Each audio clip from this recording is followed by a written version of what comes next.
Oke, selamat pagi. Assalamualaikum warahmatullahi wabarakatuh. Hari ini kita akan sharing sebuah pengalaman merawat mobil, khususnya mobil yang sudah berumur. Nah, khususnya lagi ini adalah tentang pendinginan atau AC. Nah, kenapa servis AC itu di tukang AC itu mahal? Nah, kalau kita bilang mahal itu relatif ya. Mungkin servis AC itu standarnya itu kita bisa habis 200 sampai 500 ribu kalau misal tidak bongkar-bongkar, mungkin isi freon dan sebagainya. Tapi bisa 500 ribu sampai bahkan 10 juta ya kalau misal bongkar atau ganti komponen seperti evap atau kondensor, bahkan kompresor AC. Nah, kenapa pendinginan atau per AC-an ini bisa mahal? Kita mau mencoba membandingkan kalau misal kita ke bengkel dan bongkar sendiri, itu capeknya worth it gak sih? Kalau kita ke bengkel AC itu bayar segitu tuh worth it gak sih? Nah, di hari ini mobil kami, mobil Altis 2003 yang notabene sudah 20 tahun, itu mengalami kendala AC-nya tidak dingin dan cenderung sangat panas. Nah, kita sudah ke bengkel AC 2 kali. Pertama, AC-nya di flush dari luar ya, nggak dibongkar sama sekali, dibersihkan. Nggak dibersihkan sih, istilahnya di vakum, dikuras olinya, terus diganti freon baru, dingin. Tapi beberapa minggu kemudian AC-nya panas lagi. Dicek kondisi saluran AC itu tidak ada yang bocor. Jadi kalau AC-nya dihidupkan itu sangat panas dan keluar bunyi seperti kalau orang-orang AC bilang itu bunyi ular kobra, yaitu ces gitu. Nah, kita datang ke bengkel AC lagi dan berkonsultasi. Di bengkel AC saya mengalami kejanggalan, yaitu mereka bilang mobil ini saluran AC-nya ada yang bocor, dan bocornya itu katanya di dalam, yaitu di evap AC.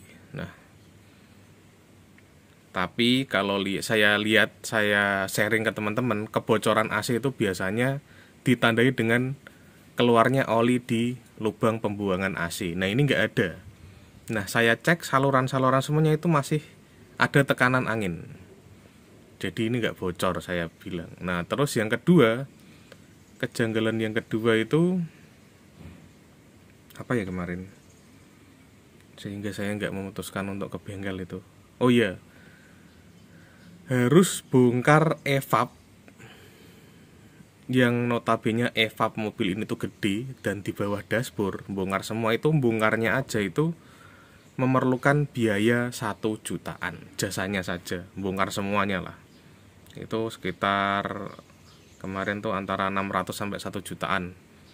Nah, karena saya merasa ragu dan bermodal sharing-sharing di Facebook, akhirnya saya nekat untuk membongkarnya sendiri.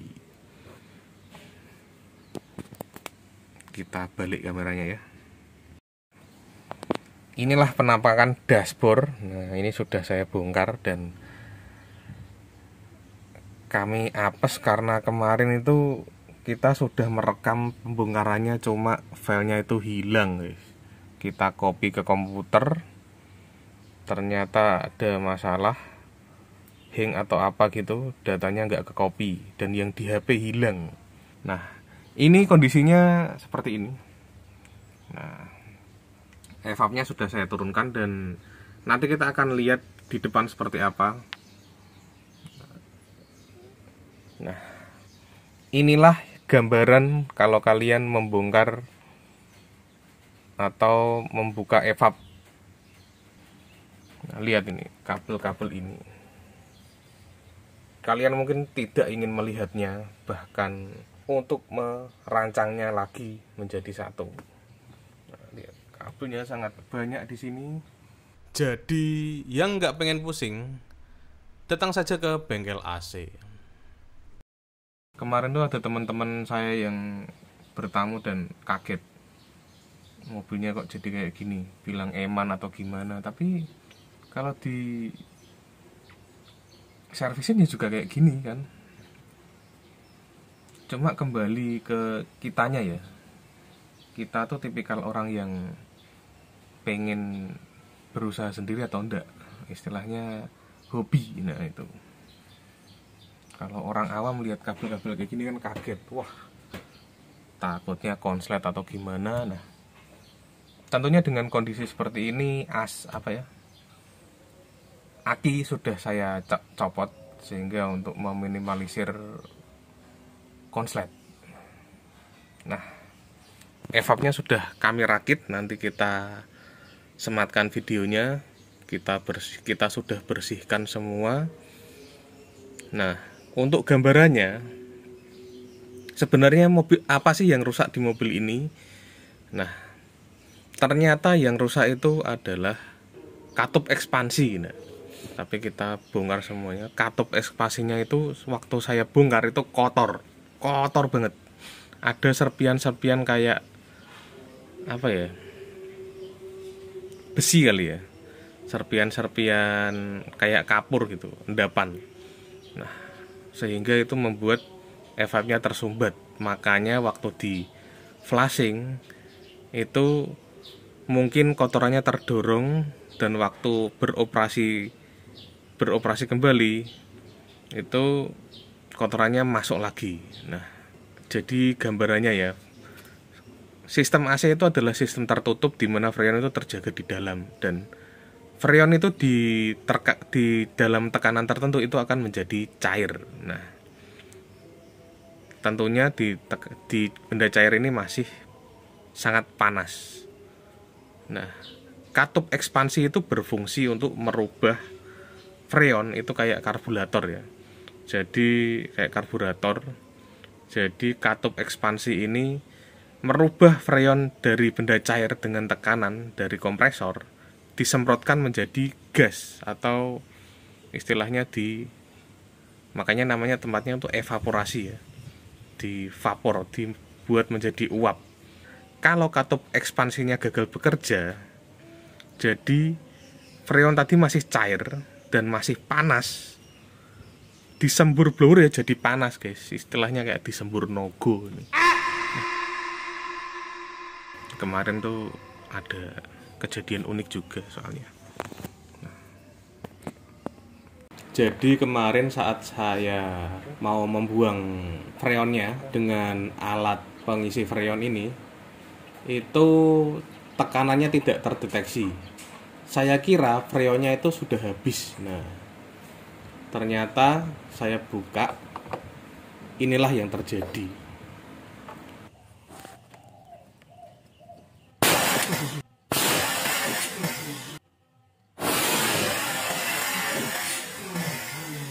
Nah, risiko orang DIY ya kayak gini, jangan heran. Itulah mengapa kalau nggak pengen kejadian kayak gini, pasrah aja sama tukang AC.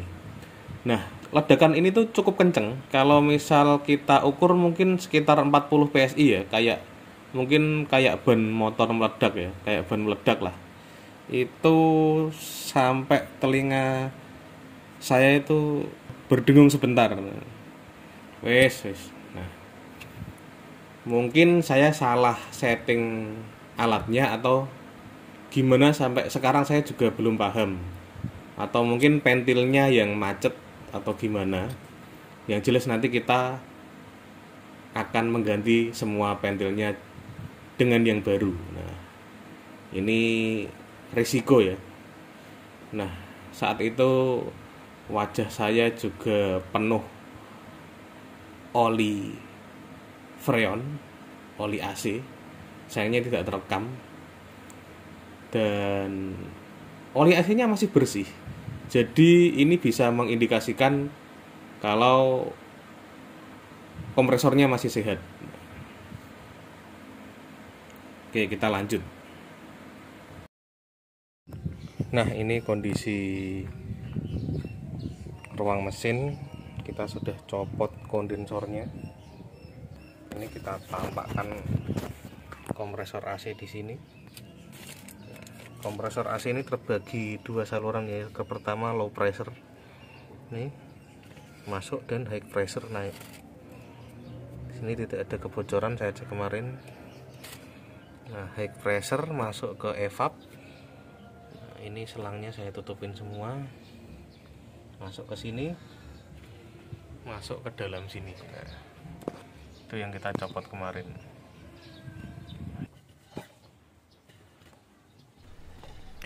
Oke, kita lanjut ke tahap pembersihan. Yang pertama dibersihkan adalah kondensor AC. Nah, pembersihan kondensor ini menggunakan 3 bahan kimia, yaitu pertalite, thinner, dan methyl tauxone. Ketiga bahan ini punya tugasnya masing-masing. Pertama, kami menggunakan pertalite untuk membersihkan oli dan minyak. Kami tuang pertalite ini dan semprot menggunakan kompresor.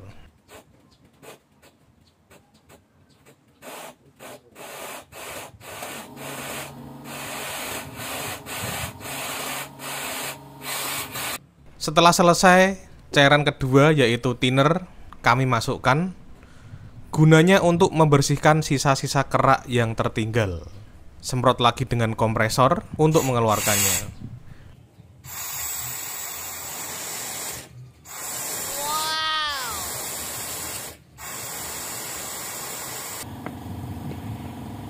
Dan yang ketiga adalah cairan methyl tauxone. Ini tuh kalau bahasa gampangnya tuh sejenis tawas ya. Cairan ini berfungsi untuk membilas bahan-bahan tadi, termasuk juga air.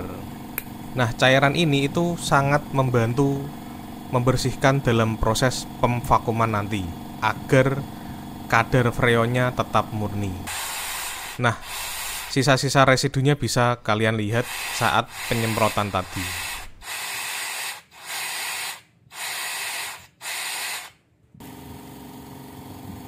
Tidak selesai di situ. Setelah kondensor dibersihkan, di dalam kondensor ini tuh ada dryer.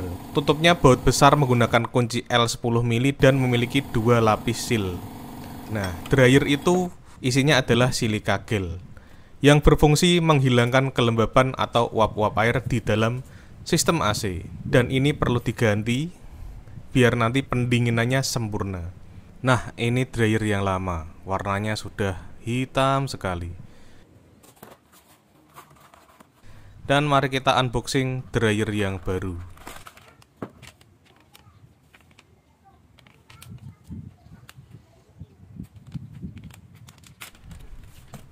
Ini masih putih bersih seperti salju.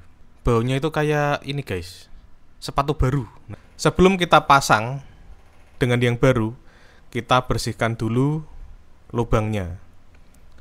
Barang ini murah, nggak sampai 30.000, tapi yang ribet adalah prosesnya. Dan untuk memasang baut yang ada selnya seperti ini, pertama cek selnya apakah masih dalam kondisi baik, dan yang kedua gunakan pelumas refrigeran saat memasangnya untuk menghindari lecet. Kenapa harus pelumas refrigeran atau oli AC? Tidak pakai oli biasa saja, karena ini untuk menyelaraskan fungsinya. Kalau komponen AC ya pakai oli AC. Karena oli AC itu didesain khusus untuk pergerakan berbagai komponen kecil di dalam sistem AC yang memiliki tekanan tinggi dengan suhu yang bisa berubah drastis dari panas sampai minus dan mengalir tercampur dengan freon. Ada nih, saya pernah nemu di bengkel AC pinggiran, masangin kayak gini itu pakai oli bekas yang sudah hitam. Rasanya pengen tepuk jidat. Oke, satu komponen sudah kita bereskan dan masih ada komponen yang lain seperti evap beserta rumah-rumahnya. Kami akan lanjut di part 2 biar nggak kepanjangan. Mohon dukungan teman-teman untuk like, komen, dan subscribe. Saksikan terus video kami dan salam sharing karena sharing itu penting. Sampai jumpa di video berikutnya. Jangan lupa like, comment, and Skircat.